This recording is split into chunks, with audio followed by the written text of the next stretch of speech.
Good morning.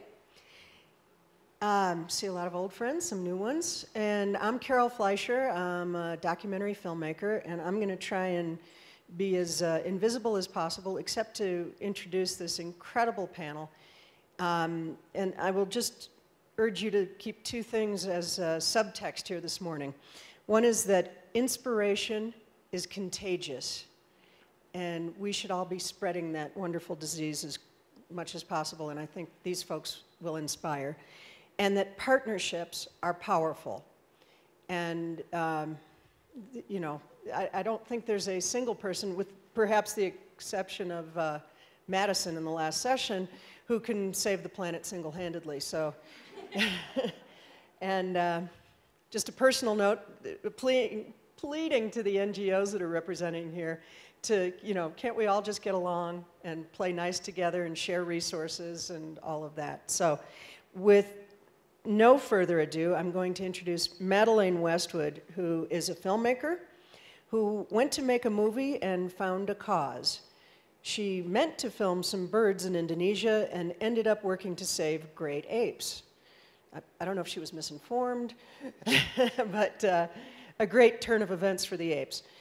A dead end for a film gave new life to a partnership between film and conservation. And here's Madelaine Westwood. Thank you. I'm a filmmaker and I love film. Could we have the first clip? This is why. Film has the power to move us, to inspire us, to make us laugh, and to call us to action.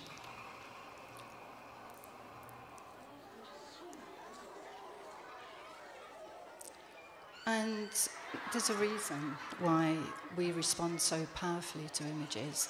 And it's been proven by researchers like Varkey and others that we're genetically programmed to respond to visual images. We can't actually help it. So that's why they're one of the most powerful communication tools and conservation tools that we can possibly use. In 2005, as my role as a filmmaker, I was asked to go to Indonesia to make a film about the forest and the birds and the people that lived in it and how they all interacted together. I went off to Indonesia. I had a guide, Panut, and the two of us set off. It took 2 days to get to the forest by motorbike and by canoe. And when we got there, this is what we found. We couldn't find the trees, we couldn't find the birds, there were no people. All of those are victims of palm oil.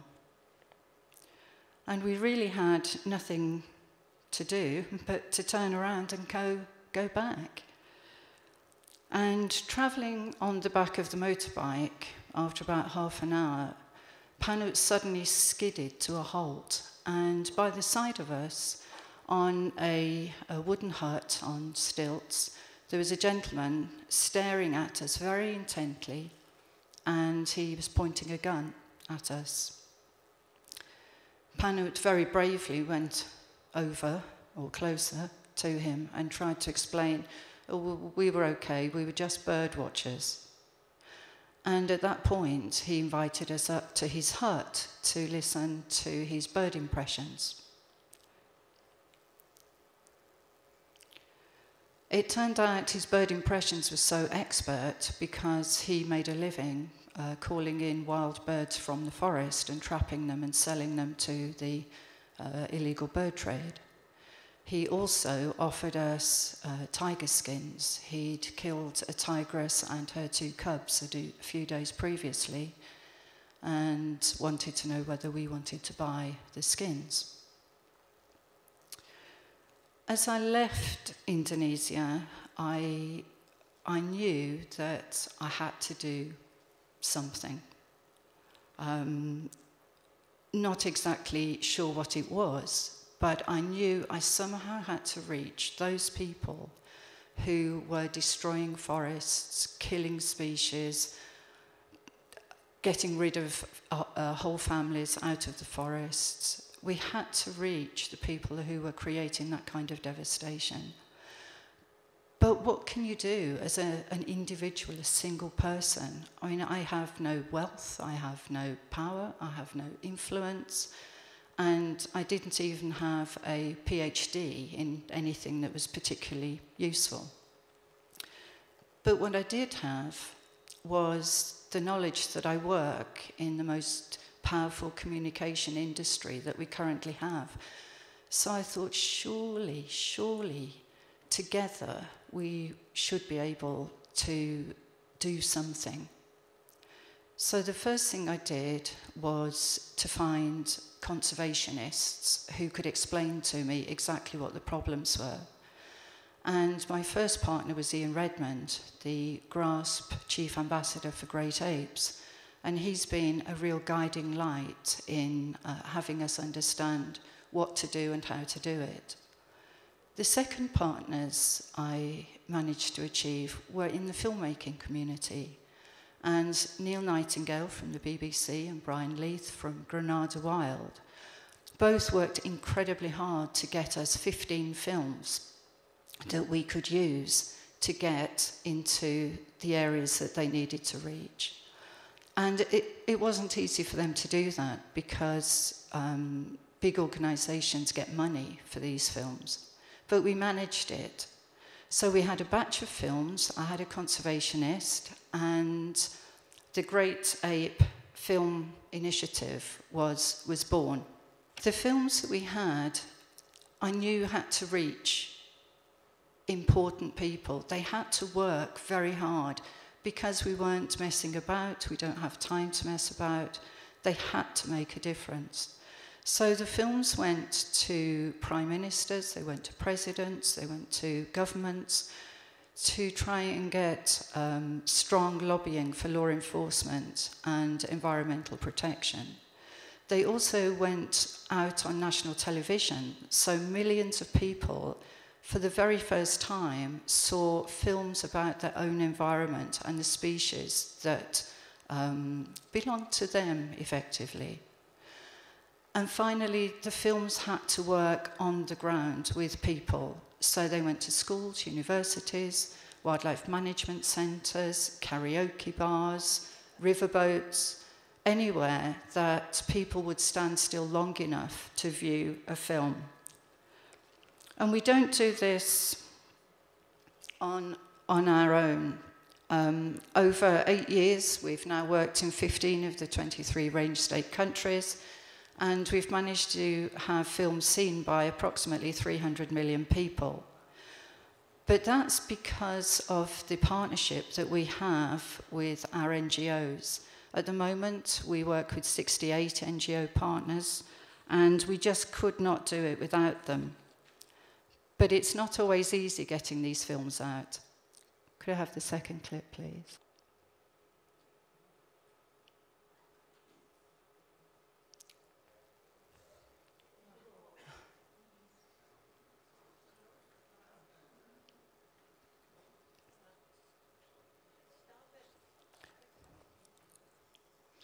And when we get to some of the areas, finally, facilities are really minimal. This is one of the schools we work with.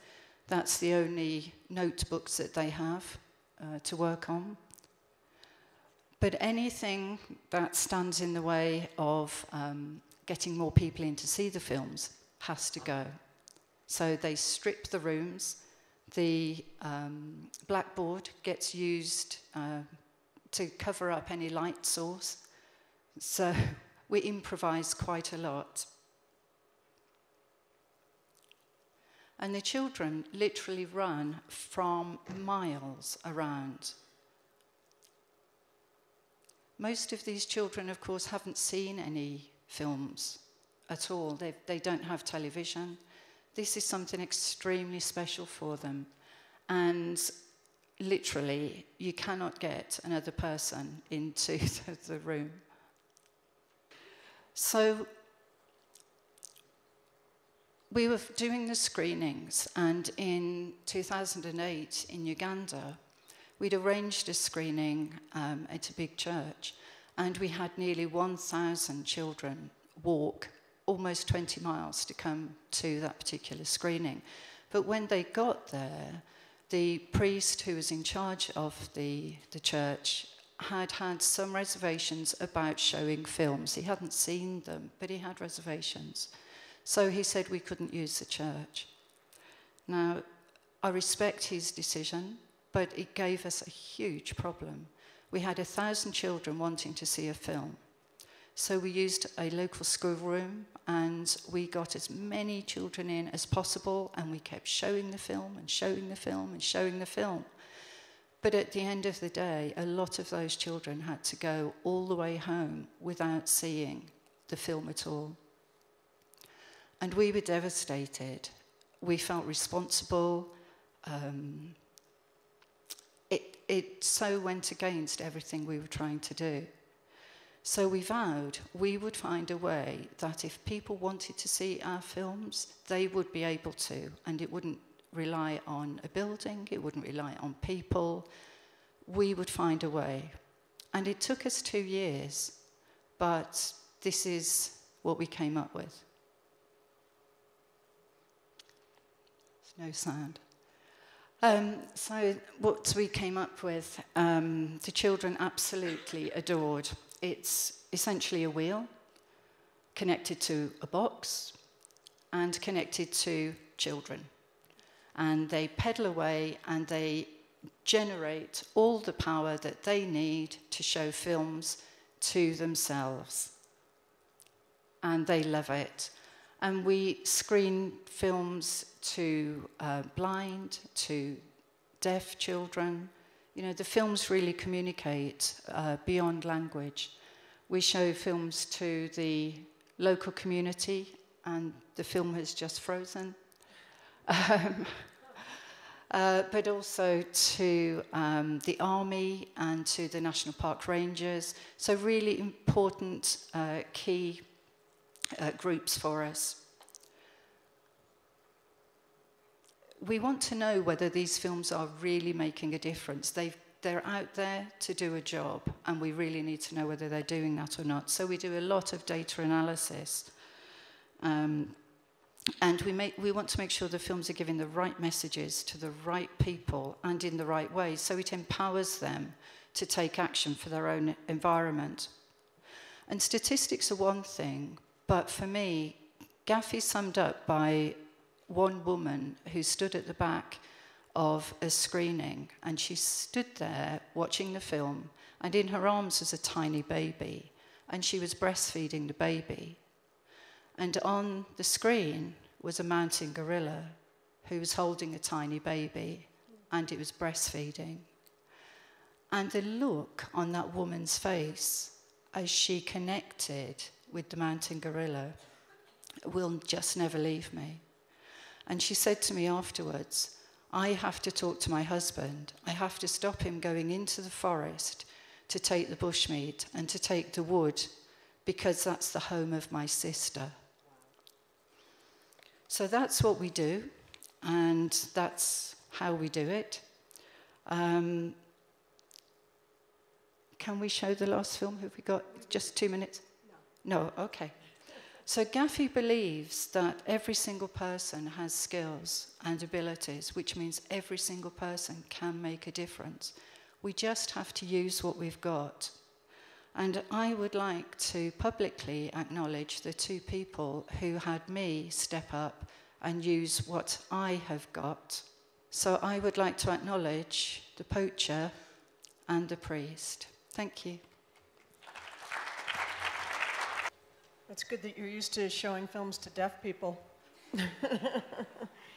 I am so moved by this, and what you didn't get to see is they've improved. Now, instead of having to carry those big boxes and things, they have it in a backpack, the pedal-powered cinema, and it's just, it's phenomenal. 300 million people seeing our films that we make and avoid so often and, you know, preach to the choir with, so bravo, Madelaine. Katie Frohardt is the executive director of Fauna and Flora International. They can claim innovative conservation since 1903. Not Katie personally, but the organization. And part of that innovation is in creating non-traditional partnerships. Katie's work in post-genocide Rwanda shaped her philosophy of partnering with locals and their cultures and their children. This philosophy is now reflected in FFI's global ape initiatives. Ladies and gentlemen, Katie Frohardt. Again, it's great to be here. And as I was thinking about the people that would be at this conference and ways to structure my remarks, I was remembering visuals that were tucked away in boxes that I probably hadn't opened in about 15 years. So I found those, and I found some old treasures. This was an illustration done by Charles Sabimana, who is a park guide, so trained to trek with tourists up to see the mountain gorillas. And I saw him sketching in the park one day. So he began to share illustrations like these with me that joined his art and his love of the gorillas, of community, and of conservation. So in going through these boxes, I realized exactly what I did want to focus on today within the context of partnerships. And that was sometimes some of the unexpected ones that emerge as we're doing our work. So I'm going to take you on a rapid tour of 3 of our projects in Africa and Asia and take a look at those partnerships, and hopefully they'll offer a window into what can happen when different skill sets, different worldviews join together in program design and conservation action. So first to Rwanda, to this period following the genocide, where I had the pleasure to work in mountain gorilla conservation with the International Gorilla Conservation Program, reporting to the unbelievably talented Annette Lagno, and working with so many of you that are in the room or on whose efforts we built for IGCP during that period. So during this period, a lot of our mountain gorilla work was the work of rebuilding. It was roofs back on park buildings. It was purchasing equipment for park staff again. It was also a lot about safety. Safety of the people living in the vicinity, safety of people visiting the park, of those working in and around the park, and safety of the wildlife living within. So the partnership I'm going to focus on here is military. And there's so much that I could say in current day about the relevance of this conservation partner, be it stemming the illegal trade of wildlife or building transboundary parks for peace. But I'm going to focus just on a few examples from this period following the genocide. So laying landmines was something that was a strategy as rebels retreated from Rwanda, and really the impact was devastating for so many. Colonel Kayigamba was tackling demining the old-fashioned way. So he would visit with people in the area, and he would understand where there were areas that concerned them. Then he would go and find them. When he found a suspicious-looking spot, on his stomach with a machete, he would scratch at that area, expose the mine, disarm it, and remove it. So I was in awe of the courage of this guy. And we began to team up with him, and he offered training to park staff as well to keep them out of harm's way. So I love this picture of a man loving his training job. He's holding an anti-personnel mine here. In return, he also began to invite us to offer training to military deployed to the Virungas region.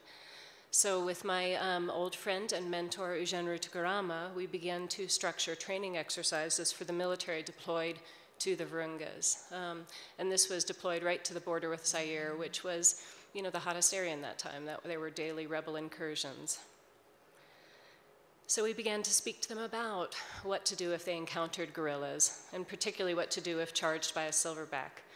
So again, given the times in which they lived and active combat their reality, I'm sure you can imagine the moments we had when we encouraged them to crouch, to avert eyes, to be submissive, small, non-threatening. So at the end of one of these training sessions, Eugene asked for questions, and he generally got a lot of them, but there was one young man in the back who said that he had one for me. And he said, Katie, you've talked a lot about the mountain gorillas here. Can you spend a moment telling us about the mountain gorillas in the US where you live? tell you, it's a moment that's often with me. It's such a reminder to avoid those logic leaps, to start at the beginning, and to not assume, but to build a shared worldview. Okay, so I'm going to move quickly now north into Uganda with our work in the Ruwenzori Mountains and with chimpanzees and a partnership with cultural institutions. Our work here, again, focuses in the mountains, and the people of this area were of interest to the former executive director of the Uganda Wildlife Authority. And I'll just pause here to say how pleased I am that we've got the current director of the Uganda Wildlife Authority with us, and so many Ugandan colleagues here with us today. So Arthur Mugisha was fascinated at this time by some of the work colleagues were doing to integrate cultural values into park management. And he began to explore that for the Ruwenzoris with an eye to seeing how that might improve conservation of chimpanzees. So we worked with and formed a partnership with the kingdom and the people of this area that are known as the Batangi. Arthur learned that for the Batangi, the chimp is their totem, so their cultural practices around revering the chimps and ensuring their protection. He saw an opportunity to build on this cultural link with the chimpanzees in order to move forward with better protection for the chimps in their habitat. So we began this partnership with the kingdom, as I mentioned, and this is called Obusinga Bwa Ruwenzoruru, OBR for short. This is the king and queen of the kingdom, and they joined with us to form a running race. And these runners are all wearing t-shirts with the slogan, "Chimps are a totem and deserve to be protected." This is now an annual running race. Along the way, Arthur also learned that the bushbuck is a totem for nearby Basukari people, and so an interclan football match was born. So recently the bushbuck took the chimps, I have to say, but a rematch is soon to happen. So this partnership with this cultural institution, with the kingdom, is just a few years old, but already it's generating really promising results. For example, the number of snares has already decreased by 80% in this period. So we see this as promising. It's also improving the relationship between the park department and the surrounding communities as they see their culture appreciated and integrated in meaningful ways. So a nice win-win. Okay, and I'm hustling, I'm moving to China. So here we move to Hainan Island off of China's southern coast and the most endangered ape in the world, the Hainan gibbon. So when we started our work, there were 13 remaining. Okay, so we knew that we needed to work quickly and that we needed to generate some new conservation partnerships, mobilize some new conservation champions. So our partnership here is with children and this critical next generation. So we decided first to sponsor an art competition at a local school, and it was called the Gibbon Cup Drawing Contest. A young boy named Ji Tianyo entered his first Gibbon Cup in 2005. Boy, he fell in love with art and with nature and with telling stories through his art. Once he interviewed his parents and his grandparents, and they told him their stories about their generation's relationship with nature, and he painted their stories. In others, he showed the beauty of the Hainan gibbon and the majesty of their habitat. This past summer, he interned with FFI, and 3 weeks ago, he started college where he is studying art. He is pledged to return to us again as an intern after his freshman year. But it doesn't stop here because Tianyo has a brother and a sister, and they too enjoy art and nature, and they've entered the Gibbon Cup many times. They also started a student wildlife rescue team, and Tianyo's sister, Tian Sheng, is its first leader, pictured here. So she started a public relations campaign to stop the consumption of wild animals, wrote a petition, and even visited with the provincial governor to argue the case. They asked restaurant cooks to stop offering wild animals on their menus. They were invited to the opening ceremony of the Gibbon Month at the Beijing Zoo, and they shared these Hainan gibbon stories and read their proposal for gibbon protection in front of many, the national media, officials, and the international NGOs gathered there. All right, so in closing, boy, the story is far from written from this most endangered ape. The numbers are up, so they're to 25 now in a 10-year period. But I think it looks far more promising, certainly, than when we began, now that we have this younger generation mobilized and doing their part to help us with protection. So I imagine we can all almost hear the conversations they're having with their parents in the evenings. So in conclusion, we continue to extend this partnership, working with more and different kinds of people as conservation champions. We see so many places as varied as Rwanda's Virungas and China's Hainan Island, where this approach really is working, where it is locally and globally relevant, and where it is sustainable. So I believe that working in these sort of genuine partnerships, and sometimes the unexpected ones, are truly the ways in which we can begin to deliver great ape conservation, and indeed all conservation. So thank you so much. Inspiration is contagious. That's my new mantra. Here's the Cliff Notes introduction to Ray again, now that he and CR have formed a brand new partnership. Basically, development's gonna happen, so you don't have to embrace it, but you gotta work with it. You gotta mitigate it, you gotta work with corporations, work with governments, work with locals, and he's the guy who's gonna teach us how to face the future bravely. Good morning, everyone. I still do dream of sustainability. I'm going to walk right off the back here, and I'll be sleeping. But really, I think that many people here do have that inspiration that we can save species. I know my organization wants to save wild places, wants to save species, and we invest a lot of time and effort in doing that. But damn, we have to face, I know, I'm sorry, but we have to face a certain reality of this development. So I'm going to tell you a little story about some partnerships in Cameroon around a dam and around great ape habitat. This is Cameroon, just a little, and that little orange bit is Deng Deng National Park. Now, the other day we talked about some of the issues and some of the reality, the consumption, the $30 trillion of investment that we may see over the next 10 years. And here we have one dam. No, we have many dams that are considered in Cameroon. Why do we have those dams? Because of the bauxite mines and the smelters, which require the energy to drive those, so that we can go to Best Buy, or go wherever, or buy our cars, or we'll do whatever. And so,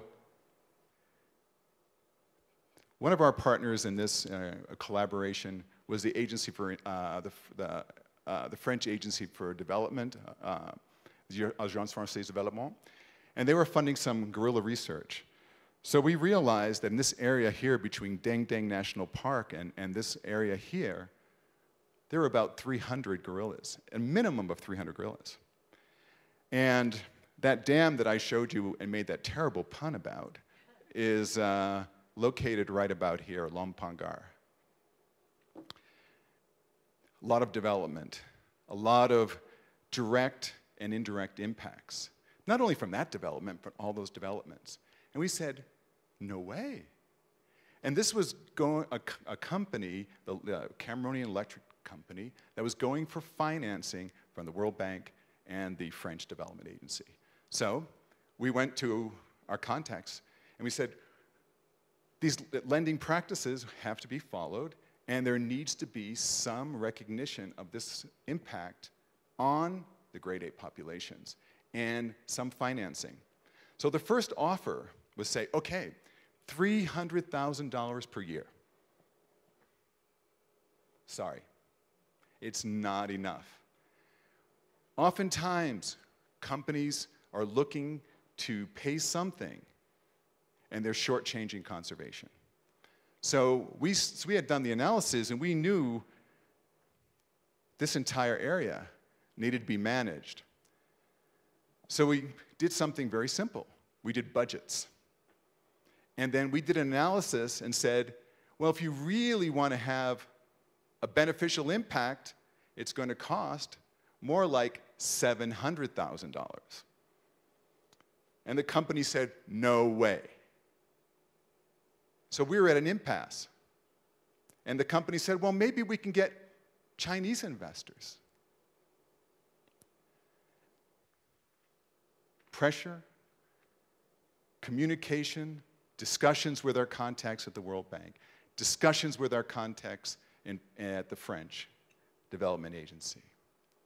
And finally, an agreement was signed that $700,000 per year over the next 30 years will be flowing into conservation to protect those areas.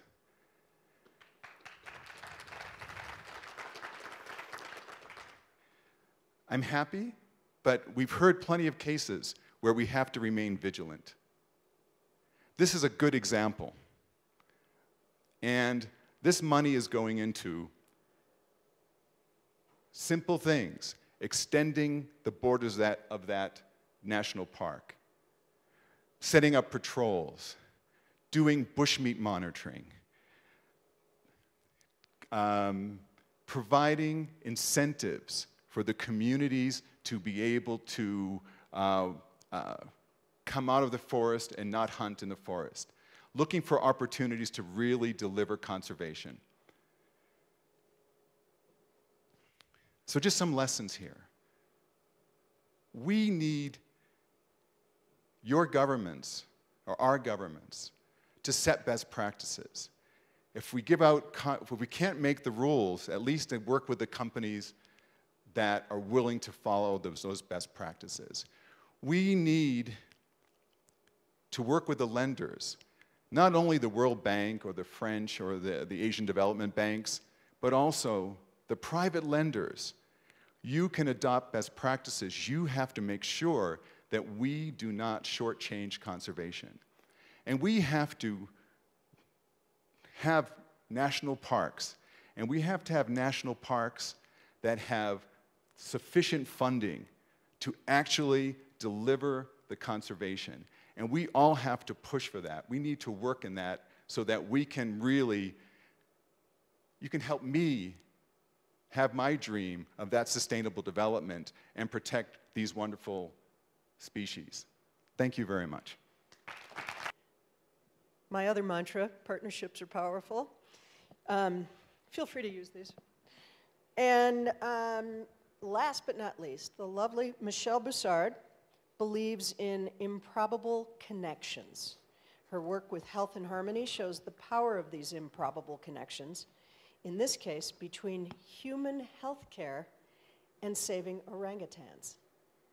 Michele. This morning, I am going to talk about an improbable connection between stethoscopes and saving rainforests in a place that has experienced one of the most rapid rates of deforestation on this planet.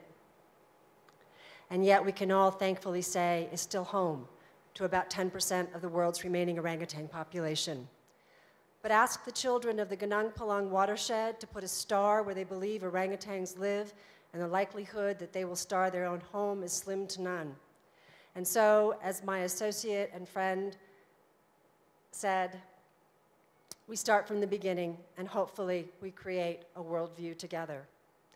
In September 2011, I was with the Forest Park Conservancy when I had coffee with a dear friend and associate of many years who said he'd just come back from a board retreat with this amazing organization, Health and Harmony, and they were looking for a managing director. I should apply. Always trust your nonprofit therapist. November 30th was my last day at the Forest Park Conservancy. On December 1st, I accepted the position with Health and Harmony, taking the job on faith, not having seen audits, balance sheets, strategic plans, but what I did see and was captured by was this idea that you could save rainforests with the stethoscope.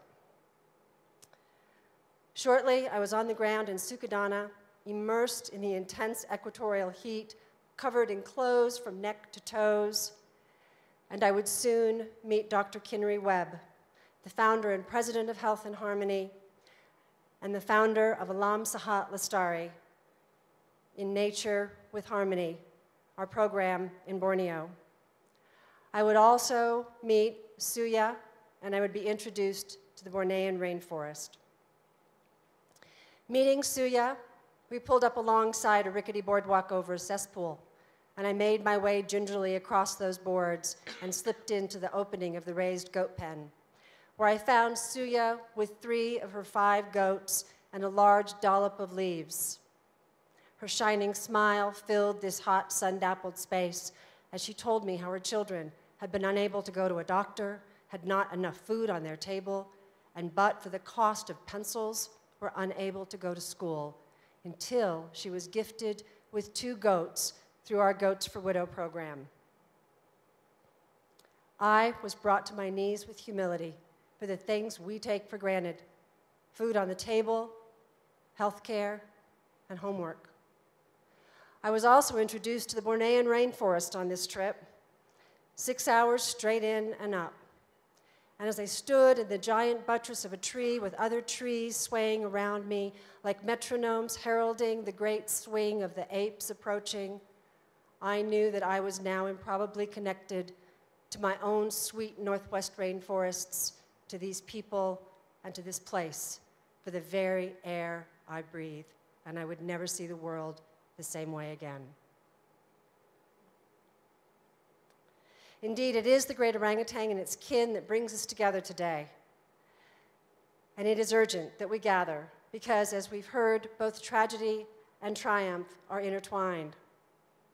A woman from one of the 30 rainforest villages that we work with came into the clinic one day. She wasn't there for her health. She wanted to talk to Dr. Kinnery. He had big cheeks, she said. My brother went into the national park. He illegally logged. He saw the male orangutan emerge and he shot it. The first shot didn't kill. The orang grabbed leaves, Obeck medicine, and put it over its chest. The brother shot again and felled the great ape. It was brought to the home, laid out on the floor. There, she said, I saw it. I touched its hand. It was just like mine. I knew what my brother had done was wrong. She begged Kinnery to do something. She told the exact location of her brother's home. Shortly afterwards, visitors from the Yaya Sangpalang, a great ape research center in the Ganangpalang rainforest, visited the home and verified the tragic truth that Kinnery had been told. Why would a woman from the rainforest visit a medical facility and talk to an American doctor about the killing of an ape? I submit to you it is because Kinnery and Osri established an unassailable reputation for radical listening and trust. Trust that when you ask someone how they wish to be thanked for saving the rainforest, you well show them that you have listened well. Equally profound, I think this represents a sea change in attitude towards illegal logging and the killing of orangutans. Our 5-year community impact survey, completed in 2012, showed that only 30% of the loggers thought that what they were doing, destroying the habitat of the great apes so like ourselves, was not okay. In other words, 70% of the loggers out there did not believe that what they were doing was right. How did this start? Where did this come from? In 1993, Kinnery, the founder of Health and Harmony, was studying to be a primatologist in the Ganangpalang rainforest when her assistant of many months sliced open his hand with a machete. She knew at that moment that it was a life-threatening and certainly a livelihood-threatening injury, and that with medical care hours and hours away, the likelihood that he would get there and have that hand intact was slim to none. And if he did get there, the only way his family would be able to pay for that health care was to go into the rainforest and log for ready cash. And in that moment, Kinnery also knew that for her, studying the great ape's excrement would not save it. She returned to the United States and in 2002 graduated top of her class from Yale Medical School. She completed a residency in family medicine and was called to Aceh to help support tsunami victims. There she learned from firsthand observation a second critical lesson, the lesson of radically listening to the community, because what she observed were warehouses filled with stuff the community didn't need, and patients walking out of the clinic tossing their medicines received for free aside, What good is free? How many free things have we given out around the world that are useless? In 2005, Kinnery returned to the Gunung Palang and to Sukadana, and there she established OSRI and its programs and evolved a model of saving rainforests with the stethoscope. Today, 22 villages have signed a memorandum of understanding with OSRI, and over 80 OSRI staff members provide medical, conservation, organic farming, and animal husbandry programs. But you might ask, what does this really look like? And how did it happen? It happens first through hundreds of community meetings where individuals were asked to map the causes and the sufferings of poor health. You'll notice the strings in the pictures because most people don't read. And it became very clear very quickly what the community needed: healthcare, education, and training and livelihoods that don't destroy the rainforest that their lives depend on. So what does this look like? Providing organic farming, animal husbandry programs in exchange for health care. It looks like the story of Jilly. Jilly's mother was a widow, and during the day she would walk through the villages miles and miles apart looking for jobs tailoring clothes with her children with her. She really wanted nothing more than to send her children to school, and at night would have them use charcoal to write their letters on the wooden slats of their homes. Ibu was lucky to live in a village where one of 22 forest guardians had been placed by OSRI. These are men selected by their village leaders in consultation with the villagers for their impeccable honesty, strength, and knowledge of the forest to serve as illegal logging monitors and OSRI liaisons. It was one of those forest guardians that ensured that Ibu became a participant in the Goats for Widows program. Today, Jilly's sister Emma, through online courses, is OSRI's bookkeeper. His mother now works for one of OSRI's houses while her children attend school. From first being trained to handle goats, Jilly went on to be the manager of the Goats for Widows program, and today is a forest guardian. Jilly was formerly a logger. Now, because Jilly and his family live in one of the 13 green villages where there is verifiably no illegal logging in the national park, they do not have to choose between health care and food, as Kinnery's assistant did back in 1993. Indeed, they receive a 70% discount at Clinic OSRI, where they can show up at any time for any reason. There, they will be treated by Indonesian doctors who are being mentored by American doctors in diagnostic and treatment plans. There, they can receive any medications that they need, eye exams, eyeglasses, dental exams, and dental work. Families have 6 months to pay, and any member of the extended family can also contribute payment in the form of cash or barter. Manure, compost, organic seedlings, organic vegetables. These are all used to pay for health care with the Health and Harmony model. Today, there are many community members that have joined Jilly in working with OSRI staff and conservation volunteers on organic farming, agroforestry, animal husbandry, nursery, and reforestation programs like this one in the Sedahan corridor. Ravaged by logging, it had once provided a thread of connectivity for orangutans and other creatures to travel throughout the vast rainforest. Today, with full community support and consensus, plantings are becoming established, and orangutans have been again observed advancing.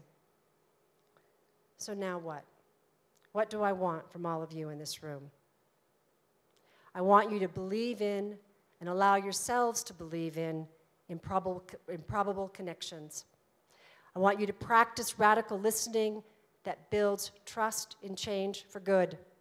I want you to see global health as the health of all living beings, because you understand that we are all improbably connected to and depend on their lives as they depend on ours. Help me plant the seeds of health and harmony, food security, health security, and conservation now. Thank you.